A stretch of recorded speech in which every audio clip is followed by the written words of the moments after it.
A prophecy promised Princess Mia to the northern beast. But when she saw the man beneath the monster, she chose Robert and became his wife. Then a witch turned Mia's fear against her, bound him in chains, and dragged him beyond the human world. Mia followed in iron shoes, crossed the veil, and discovered she was carrying his child. Now, wounded and alone among the Fae, she must find the man she lost, before the curse takes him forever. Nemea left before Mia found the strength to thank her. The door closed on a breath of night air and the scent of silver leaves. Mia remained beside the fire, her wounded feet resting on a soft rug. Oriel's home was spacious and quiet, built from pale wood and tall windows. Mirrors covered the walls in mismatched frames. When Mia glanced into one, her reflection vanished. The snow-covered arena filled the glass. Robert knelt bleeding beneath the raised sword. Mia turned away. "The mirrors remember," Oriel said. He stood near the window, silver-haired and dressed in dark clothes. His beauty was severe, but his eyes were gentle and unbearably sad. "Why keep them?" His gaze shifted to the small mirror above the hearth. "Some people leave us nothing else." Mia understood enough not to ask. "Nemea said you might help me find Robert." "I do not know where he is," Oriel said softly, "but I know the road that brought you here." "The book." He nodded. "Aveline saw you in its pages long before you were born. A human princess, a northern beast, a path through the veil. Did she know where it would lead? If she had, she would not have hidden the book." Mia rested a hand over her stomach. "I still have to follow it." "I know." There was no judgment in his voice, only the quiet recognition of someone who had once followed a road of his own. Oriel crossed to a low cabinet and removed a dark wooden case. Inside lay a silver comb engraved with leaves and tiny moons. It belonged to Aveline, the woman who hid the book, the woman I could not persuade to leave it alone. His fingers lingered briefly on the case before he offered it to Mia. The comb strips away illusions, borrowed faces, and disguises forced by magic. Mia hesitated. "This must be worth more than I can repay." "Some losses cannot be followed," Oriel said. "Yours still can." Mia looked into his face. For a moment, their grief seemed to recognize itself. She accepted the comb. Oriel turned toward the windows. "We leave at dawn. Friends near the Sun Court may have heard of a human prince crossing the veil." "Why not now? The moonlands are dangerous for you. A human led here by a prophetic book would draw attention. A human carrying a child conceived beneath a Fae curse would draw worse." Mia's hand closed protectively over her stomach. "No one will take my child. That is why we will be gone before they try." She pushed herself upright, but pain folded her before she managed a step.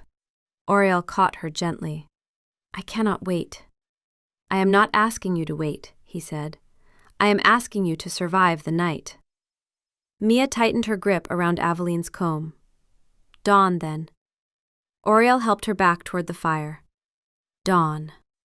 For once, the word sounded less like delay than a promise. Oriel's carriage carried Mia from the silver forest into golden hills and vineyards.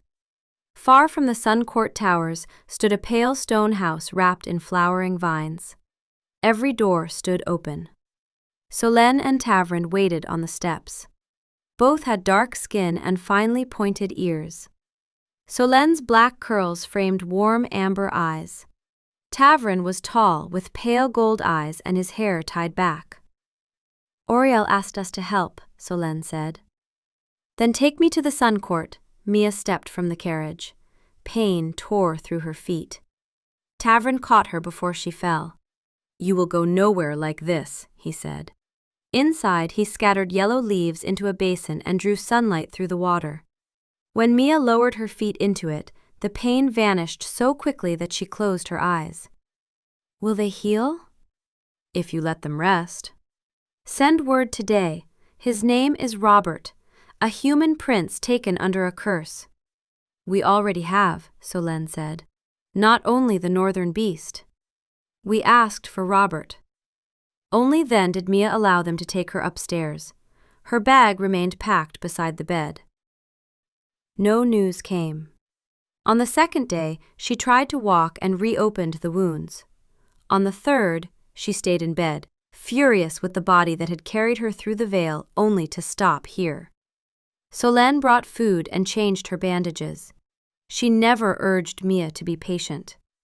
Tavrin healed her feet each morning, no matter how often she undid his work. Their kindness asked for nothing in return. The house became familiar by degrees. On the fourth day, Mia reached the terrace. A few days later, she crossed the garden. The air smelled of peaches, warm grass, and bread cooling by an open window. At first, she asked about Robert every morning, then every other morning. Solène told her about the vineyards, the birds that stole jewelry, and their daughter Tavia at the Winter Court Academy. She says the magic is excellent and the honey cakes are an insult. Does she still eat them? Tavia has never allowed disappointment to come between her and cake. Mia laughed. The bandages came away. Her bag stayed beside the bed, but she began unpacking it. Her cloak found a place over a chair. One evening, she helped Solène set a table beneath the vines. Tavrin brought lemon cakes, and they remained outside until the sky softened from gold to rose. Mia imagined her child growing there, running through the garden, knowing warmth before curses and locked doors. The thought made her happy. Days passed quietly. She stopped waking with grief already inside her. She learned where the earliest sunlight touched the garden and which peaches ripened first. One day, Solène was telling her how a young Tavia had once hidden a tray of cakes beneath her bed and blamed the house. Mia laughed. Then cold passed through her. The garden remained warm. Bees moved among the flowers. Still, something was missing. Mia looked toward the open house and the table beneath the vines. She had meant to leave. She had been waiting for someone. But when she reached for the memory, she found only an empty space shaped like longing. Her smile faded. Why am I here? Solène did not answer. Mia looked down at the fruit in her hands. There had been a road, snow, blood beneath her feet. What have I forgotten? The cold came again. A frozen stream, winter-gray eyes, white fur beneath her palm, a black chain disappearing between the trees. The fruit fell from her hands. Robert. His last look returned first, then the arena, the iron shoes, the road through the veil. Robert! Memory came back with all its pain. Mia staggered. I forgot him. Almost, Solène said. You enchanted me. The house gave you what you wanted most. I wanted my husband. You wanted the pain to end. There was no cruelty in Solène's face. This was a test. Yes. And if I had failed? You would have stayed. You would have been safe, perhaps even happy. Mia rested a hand over her stomach. A moment earlier, she had believed that life could be enough. Now she understood its price. I leave today. Solène nodded. Then you are ready. Inside, Tavrin waited beside a long, golden needle. The sun needle, he said. What it sows cannot burn, tear, or hold another's magic. Why give it to me? Because you chose truth over peace, Solène said. Tavrin placed it in a narrow case. A man carrying a beast's curse crossed the sunlands. His trail vanished in the west, where the roads belonged to the Wind Court. Mia tucked the case beside Aveline's comb. Solène took her hand. I am sorry. Mia looked once toward the garden and the life that had nearly kept her. So am I. Then she returned to the road. 3 days after leaving the Sunlands, Mia saw the glass palace rise above a black cliff. The Wind Court had found Robert alive within its walls. Seiren, one of the court's path readers, had hidden Mia among a supply caravan and given her a gray ribbon, naming her as a servant from the western lands. Milk-white towers stood inside dark metal frames. Sunset burned across the walls, but the windows revealed nothing beyond them. Mia entered through the servants' gate with 6 other women. The housekeeper examined Seiren's ribbon and assigned her to the linen rooms and guest chambers. By nightfall, she wore a brown dress and white apron. Aveline's comb and the sun needle were hidden beneath her belt. She spent the next day washing, folding, learning the corridors, and listening.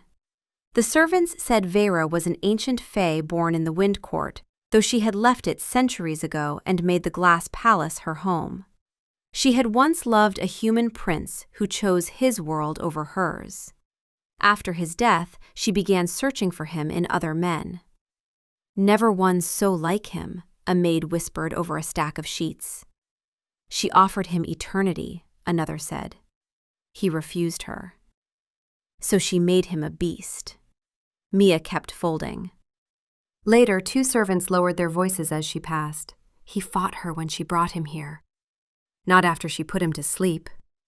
What does she want with a sleeping man? To give him another life, her prince's life. By evening, Mia understood. Vera had not brought Robert there merely to imprison him. She meant to fill his sleep with another man's rooms, promises, and memories until his true life felt like the dream. Until he woke believing he had always belonged to her.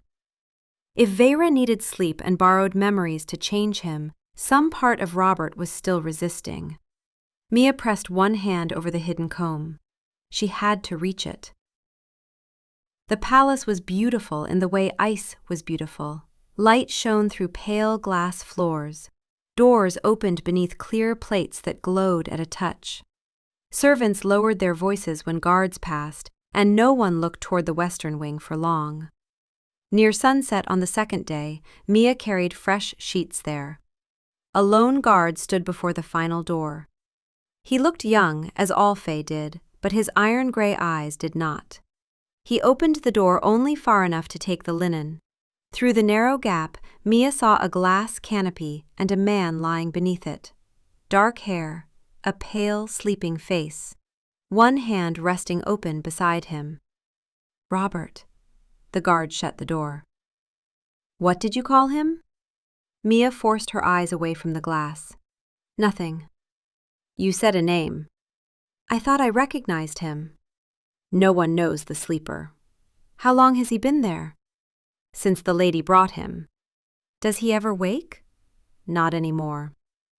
Mia left before her face answered for her. She returned after the final bell. The same guard stood before the door. You have lost your way again. No, Mia stopped in front of him. I want an hour inside. Something close to amusement touched his mouth. I can pay. She drew out the wooden case and opened it. Moonlight caught on the silver teeth of Aveline's comb. The guard's expression sharpened. Where did you get that? It does not matter. The guard reached for it, but Mia closed the case. It is yours when I leave. He studied her, then the case. 1 hour. If the lady comes, I have never seen you. He pressed the clear plate. It glowed. The door opened. Robert lay beneath the glass canopy, human and still. Mia sat on the edge of the bed. Robert. He did not move. She touched his cheek. His skin was warm. I came after you. I crossed the veil. I found you. Nothing changed. Mia opened the case. Oriel had said the comb stripped magic from the truth. She drew it carefully through Robert's hair. A pulse shuddered through the chamber. Robert's body tightened beneath the blankets. His breath caught, and one hand shifted against the sheet. Mia froze.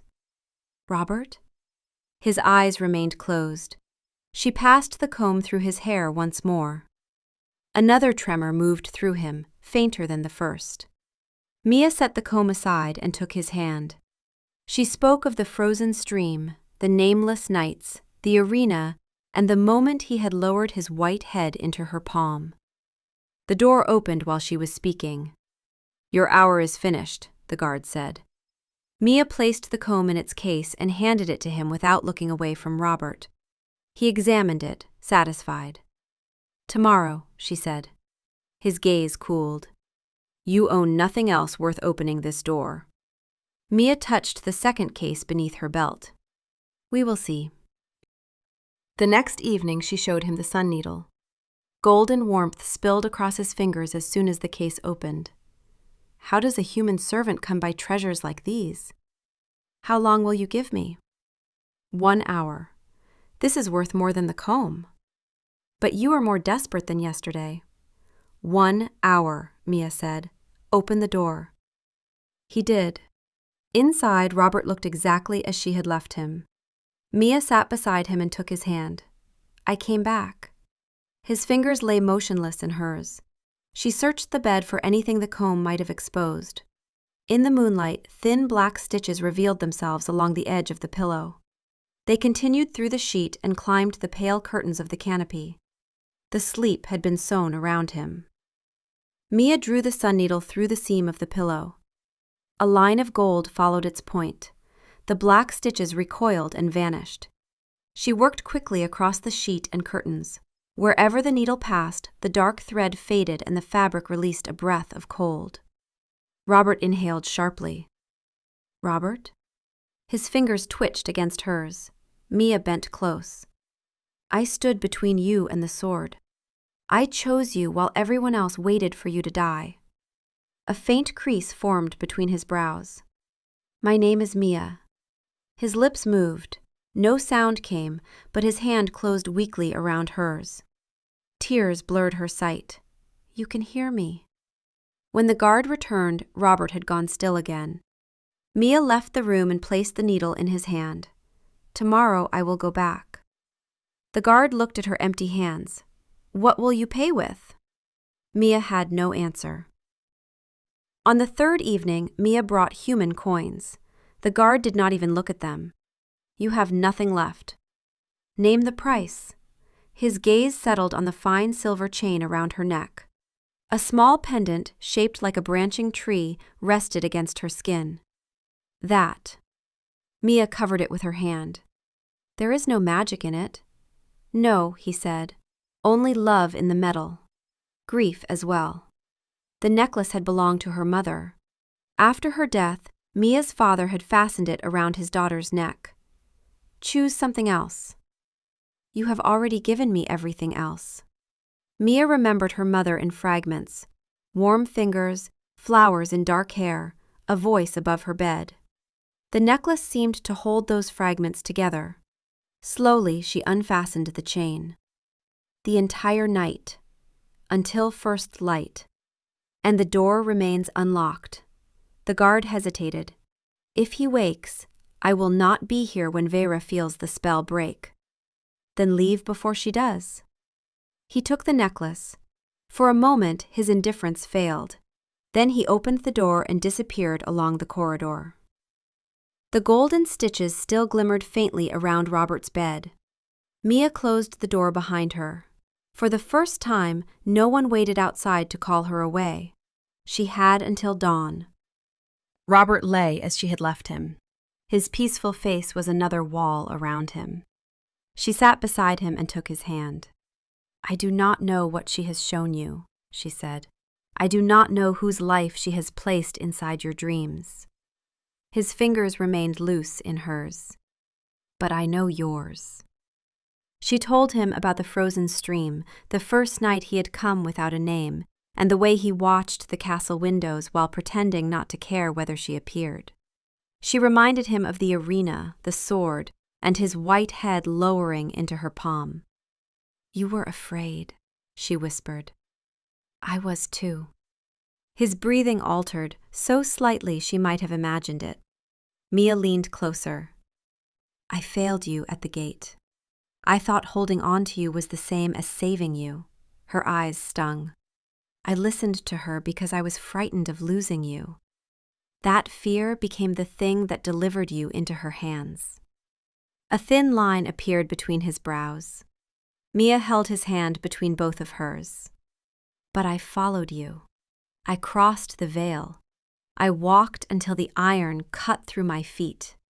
I gave away everything that opened one more door between us. His fingers shifted. Robert? He did not wake. Mia lowered her forehead to his hand. Please, I do not know how to reach any further. The room answered with silence. Then she remembered Nimia kneeling beside her in the silver grass. You did not cross alone. Mia raised her head. There is something you do not know. Slowly, she moved Robert's hand and laid it over her stomach. Nimia knew before I did. She said I had not crossed the veil alone. Her voice trembled. There is a child, Robert. He remained motionless. Our child. Mia covered his hand with hers. The child was already with me when Vera took you. A piece of our life she never saw. Something she could not weave into another man's memories. For a moment, nothing happened. Then a faint warmth gathered beneath Robert's palm. It was small and quiet, separate from Mia's own warmth, but unmistakable. Robert's fingers tightened. Mia stopped breathing. Can you feel us? Pain crossed his sleeping face. His head turned toward her voice. You do not belong inside her memories, Mia whispered. You belong to yourself. His breath caught. Come back, Robert. She pressed his hand gently against her. Not only to me. His eyes opened.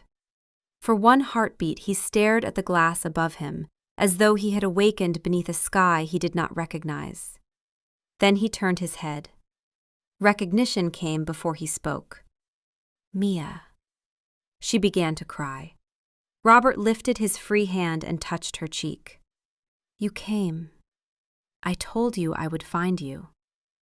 His gaze dropped to the hand beneath hers. The faint warmth reached him again. A child? He whispered. Ours. Wonder crossed his face. Then he looked toward the door. We have to leave. Vera will feel the spell. Every pane in the room rang at once. The golden stitches flared. The door opened. Vera stood beyond it, tall and pale, her storm-gray eyes fixed on Robert. Silver ornaments lined her pointed ears. Nothing remained of the bent old woman except her smile. You, Mia said. Vera looked from her to Robert. The smile disappeared. You woke him. Robert moved between them before Mia could rise. Do not touch her. Vera lifted one hand. Clear bands rose from the floor and closed around Mia's wrists. They dragged her away from the bed before Robert could reach her. Release her, he said. You have refused me for years, Vera said. You resisted the curse, this palace, even the life I made for you. The glass tightened around Mia's wrists. But now there is something you may finally be willing to surrender for. Robert went still. Vera approached him. Choose this court. Take your place beside me of your own will, and I will return her safely to the human world. Mia knew his answer before he spoke. Let her go, Robert said. I will stay. No. They both turned toward her. Robert's face hardened. Mia? I did not cross the veil to abandon you here.